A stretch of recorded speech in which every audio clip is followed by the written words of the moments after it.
오후의 햇살이 마드리드 라바피에스 광장의 낡은 석판 위로 비스듬히 쏟아지고 있었다. 아이들의 시끄러운 웃음소리, 근처 타파스 바에서 흘러나오는 플라멩코 기타 선율, 온갖 향신료와 튀김 냄새가 뒤섞여 활기차면서도 어딘가 나른한 공기를 만들었다. 20살 초반의 소피아 레이에스는 낡은 공원 벤치에 앉아 무릎 위에 펼쳐진 스케치북에 빠르게 연필을 놀리고 있었다. 곱슬거리는 검은 머리카락 몇 가닥이 바람에 날려 그녀의 진지한 눈빛을 간지럽혔다.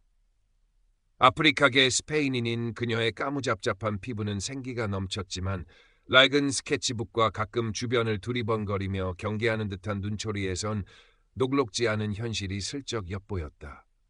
거리에서 그림을 그려 파는 것이 불법은 아니었지만 때때로 단속 경찰의 표적이 되기 쉬웠기 때문이다. 그녀는 광장의 혼잡함 속에서도 유독 눈에 띄는 한 노인의 깊게 패인 주름과 세월의 지혜가 담긴 듯한 눈빛을 포착하려 애쓰고 있었다. 연필심이 종이에 스치는 소리만이 그녀의 작은 세계를 채우고 있을 때 그림자 하나가 스케치북 위로 길게 드리워졌다. 소피아는 반사적으로 고개를 들었다. 깔끔하게 다려진 짙은 남색 제복 차림의 경찰관이 그녀 앞에 서 있었다. 40대 후반쯤으로 보이는 마테오 비달 경관이었다. 잘 관리된 외모였지만 그의 눈빛은 광장의 생동감과는 어울리지 않게 차갑고 날카로웠다. 그는 소피아를 위아래로 훑어보며 못마땅하다는 표정을 숨기지 않았다. 그의 시선은 마치 더러운 것을 보는 듯 노골적인 경멸감을 담고 있었다. 신분증 제시. 비달 경관의 목소리는 낮고 권위적이었다. 질문이 아닌 명령이었다. 소피아는 순간 숨을 멈췄다. 또 시작인가? 그녀는 천천히 연필을 내려놓고 침착함을 유지하려 애쓰며 물었다. 무슨 문제라도 있나요, 경관님? 이 주변을 어슬렁거리는 걸 봤다. 수상해 보여서 그러니 신분증이나 내놔. 비달은 턱짓으로 그녀의 스케치북을 가리켰다. 여기서 뭘 하고 있는 거지? 불법으로 물건이라도 팔려는 건가?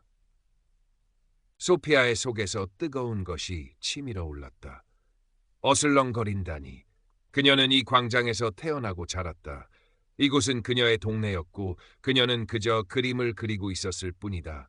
하지만 그녀는 겉으로 분노를 드러내는 것이 현명하지 않다는 것을 경험으로 알고 있었다. 저는 그냥 그림을 그리고 있었어요.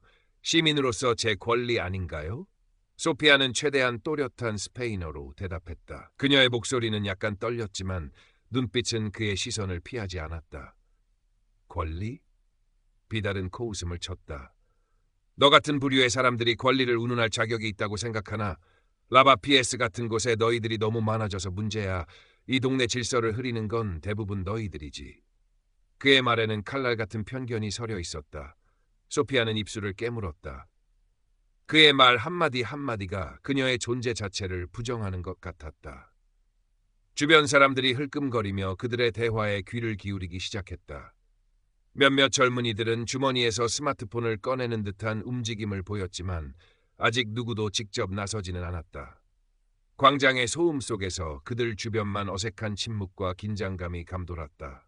근처 과일 가게를 운영하는 세뇨라 카르멘이 가게 문 앞에 서서 걱정스러운 눈빛으로 이쪽을 바라보고 있었다. 그녀는 소피아의 어머니와 친구였고 소피아가 어릴 때부터 봐온 이웃이었다. 그녀의 눈빛에는 안타까움과 불안함이 뒤섞여 있었다. 소피아는 심호흡을 했다.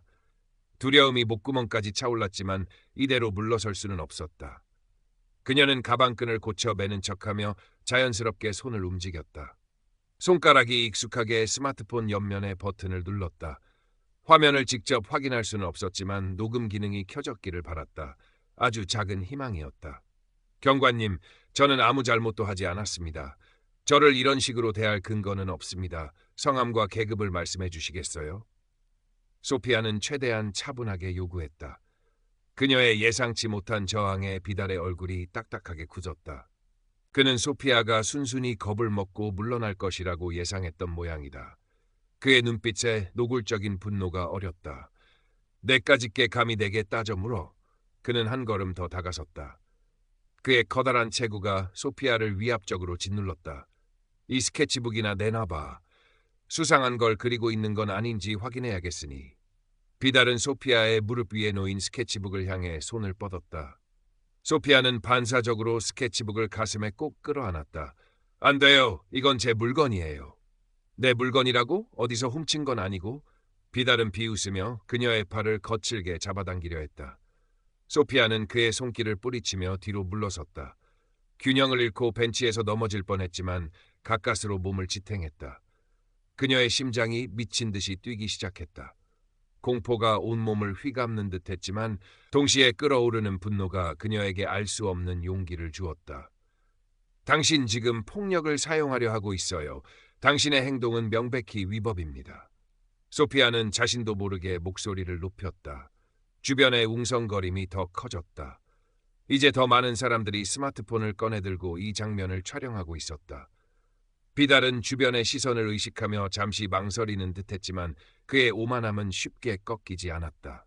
오히려 자신의 권위에 도전하는 듯한 소피아의 태도와 구경꾼들의 시선이 그의 분노에 기름을 부었다. 위법. 내가 법이다. 이 더러운 이민자녀나. 마침내 그의 입에서 절대 나와서는 안 될 말이 터져 나왔다. 그의 얼굴은 분노로 붉게 달아올라 있었다. 이성을 잃은 그는 소피아를 향해 손을 휘두르려 했다. 그의 손이 소피아의 어깨를 거칠게 밀쳤다. 악! 소피아는 짧은 비명과 함께 바닥으로 넘어졌다. 스케치북이 손에서 떨어져 나가며 페이지들이 어지럽게 흩날렸다. 그녀가 정성껏 그린 그림들이 차가운 석판 위로 나뒹굴었다. 엉덩방아를 찌른 충격보다 더 큰 모욕감이 그녀의 온몸을 꿰뚫었다. 눈물이 핑 돌았지만 그녀는 입술을 깨물며 울음을 참았다. 바로 그때였다. 경관, 지금 뭐 하는 거요? 벼락 같은 외침이 광장을 갈랐다. 세뇨라 카르멘이었다. 그녀는 더 이상 지켜보고만 있을 수 없다는 듯 가게에서 뛰쳐나와 비달에게 달려들 기세로 소리쳤다. 그녀의 얼굴은 분노로 상기되어 있었다. 내가 처음부터 다 봤소. 저 아이는 아무 잘못도 없는데 왜 행패를 부리는 거요? 당장 그만두시오. 세뇨라 카르멘의 용기 있는 외침은 마치 신호탄 같았다. 그녀의 목소리에 힘을 얻은 다른 구경꾼들 사이에서도 항의의 목소리가 터져 나오기 시작했다.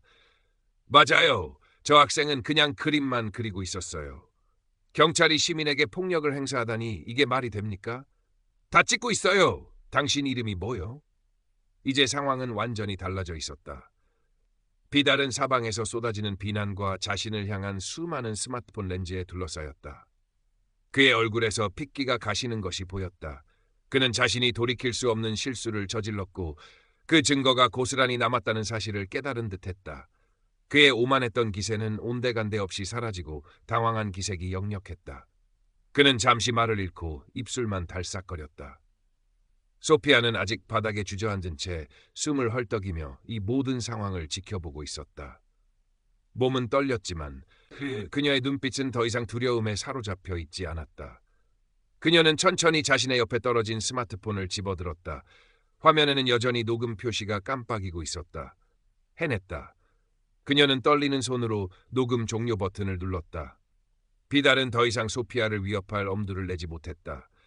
그는 자신을 향해 쏟아지는 비난과 카메라 세례 속에서 어쩔 줄 몰라 하며 뒷걸음질 쳤다. 이건 오해야. 규정대로 처리했을 뿐이야.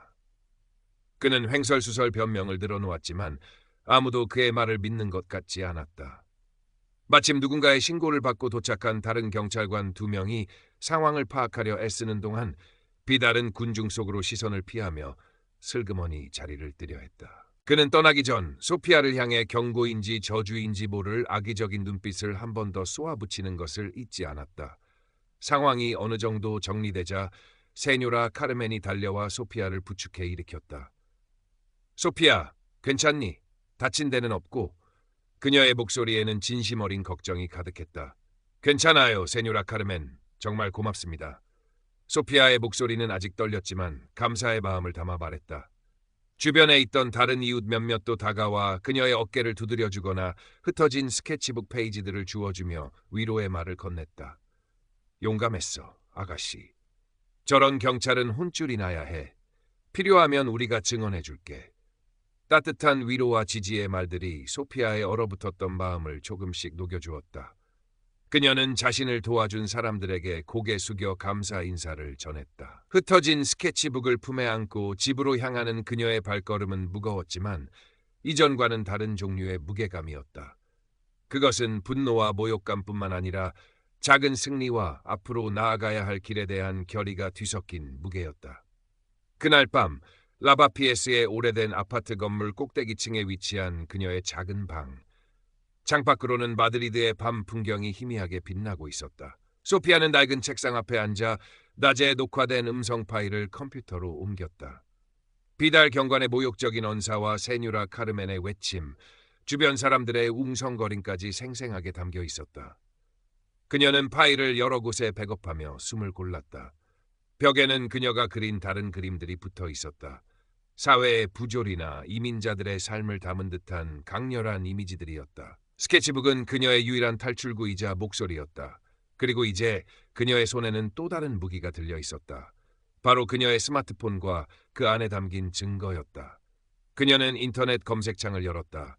경찰 폭력 신고, 인종차별 법률 지원, 마드리드 인권단체, 수많은 정보들이 화면을 채웠다. 어디서부터 시작해야 할지 막막했지만 두렵지는 않았다. 낮에 느꼈던 무력감은 사라지고 그 자리에는 차가운 분노와 함께 뜨거운 결의가 차올랐다. 그녀는 새로운 워드 파일을 열었다. 키보드 위에서 그녀의 손가락이 움직이기 시작했다. 오늘 있었던 일을